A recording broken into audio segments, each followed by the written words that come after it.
Cet homme surgit de nulle part et propose 1 000 $ à cette femme pour qu'elle passe la nuit avec lui. Et la femme pense qu'il devient fou. Mais l'homme se demande si elle n'aime pas l'argent, arguant que 1 000 $ sont une bonne somme. Mais la femme affirme qu'elle aime l'argent et trouve absurde qu'il ne propose que 1 000 $. À ce moment-là, son petit ami se lève et demande si l'homme est fou. Mais l'homme dit qu'il ne lui parle pas, et lui ordonne de s'asseoir et de se taire.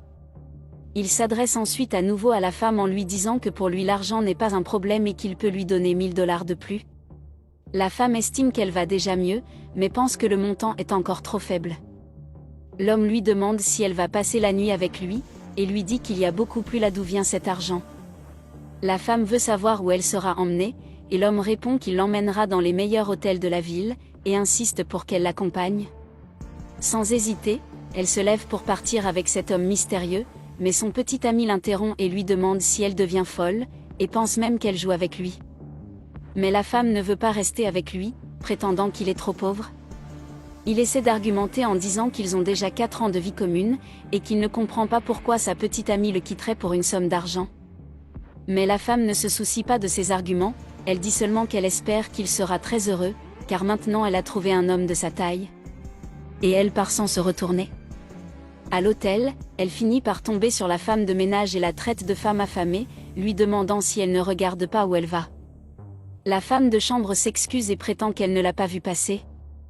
La femme continue d'offenser l'agent d'entretien en disant qu'elle est du genre pauvre et affamée, qu'elle ne voit rien, et lui ordonne de faire attention à son travail, sinon elle perdra son emploi.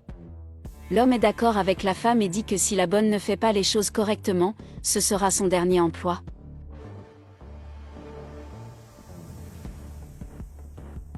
Puis il jette des billets à la femme de chambre, la traitant de femme affamée.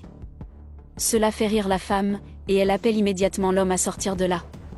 Et la femme de chambre, qui reste dans la pièce, finit par prendre tout l'argent qu'il a jeté par terre. Une fois dans la pièce, l'homme demande ce que la femme a pensé de cette pièce. La femme observe tout l'endroit avec admiration, trouvant tout très beau, un lit moelleux et tout est merveilleux à ses yeux.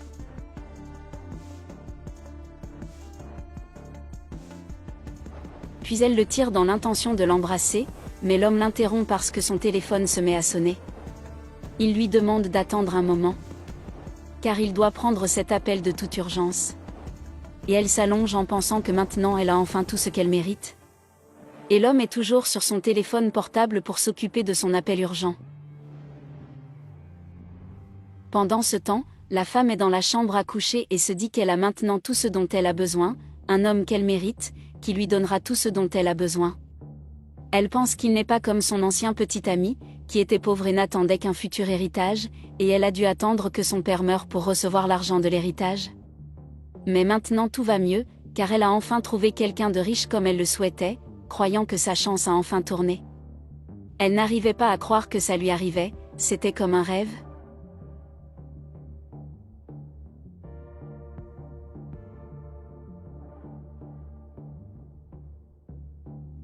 Quelques minutes plus tard, l'homme revient dans la chambre en s'excusant pour le retard, et en justifiant qu'il a dû prendre cet appel urgent, et il dit que maintenant il est tout entier à sa disposition.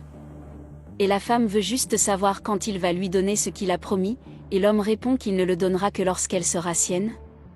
Et juste au moment où ils sont sur le point de s'embrasser, quelqu'un frappe à la porte de la chambre, interrompant le moment du couple. La femme s'énerve parce qu'ils ont été interrompus, et s'énerve encore plus quand elle se rend compte que c'est la femme de ménage qui a frappé à la porte. Elle essaie de se justifier en disant que c'est juste le service d'étage, mais la femme devient encore plus nerveuse. La femme de chambre explique qu'elle ne fait que suivre les ordres, et la femme dit que la seule chose qu'elle fait, c'est de perturber le moment du couple.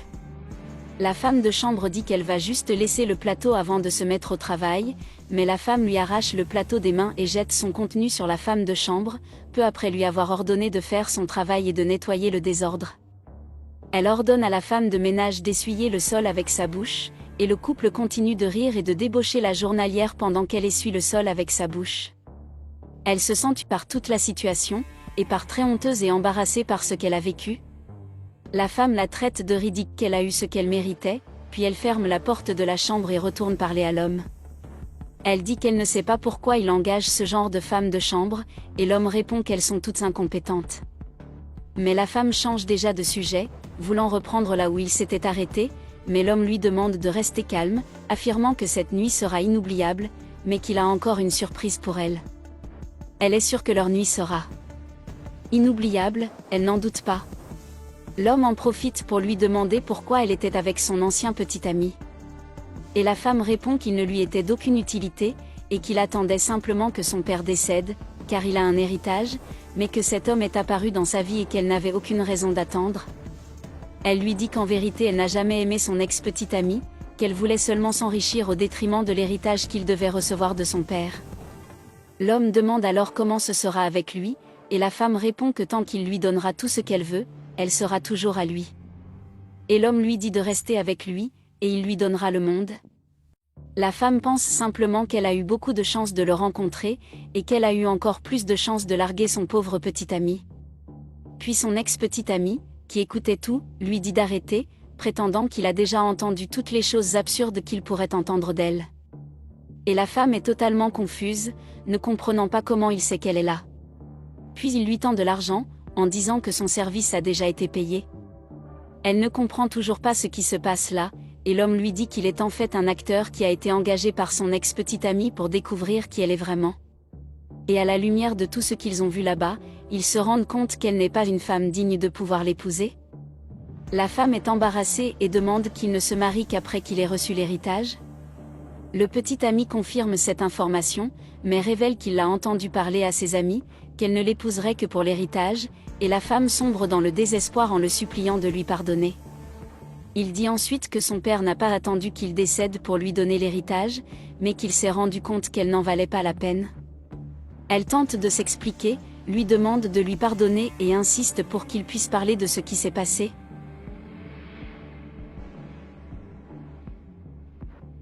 Mais l'ex-petit ami ne veut pas lui parler, pas après tout ce qu'il a entendu et il a vu qu'elle n'en vaut pas la peine, et dit qu'elle a perdu la chance qu'elle avait. Mais la femme continue à insister, lui demandant de ne pas la quitter, tandis que l'acteur continue à tout regarder et à rire. Et l'ex-petit ami lui fait comprendre que c'est elle qui l'a quitté à cause de l'argent, qu'il l'aimait vraiment, mais que ça ne paie plus. Il dit qu'elle aurait dû réfléchir avant de faire ce qu'elle a fait. Et la femme se met à genoux et le supplie de ne pas la quitter. Mais il ne veut plus l'écouter et la repousse en disant qu'il ne veut plus jamais la voir. Se sentant totalement humiliée, la femme s'en va très honteuse. L'acteur dit alors qu'il a fait un excellent choix, et l'homme la remercie pour son service.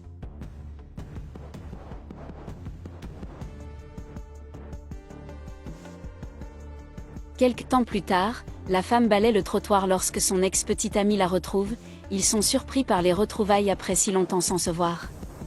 Il demande comment elle va ces jours-ci. La femme lui dit alors qu'elle a malheureusement beaucoup souffert depuis leur rupture, qu'elle regrette tous ses actes, qu'elle a même passé des nuits blanches et s'est gavée de médicaments, et qu'elle le regrette beaucoup.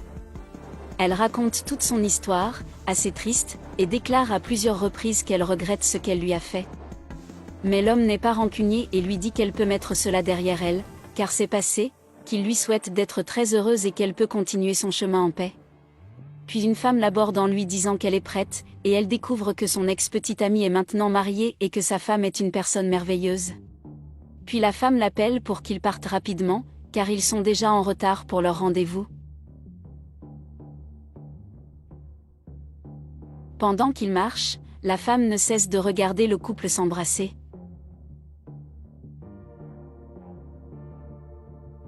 Soudain, l'homme demande à sa femme d'attendre un moment, et il retourne vers son ex-copine, lui remet un peu d'argent pour l'aider, puis la laisse seule.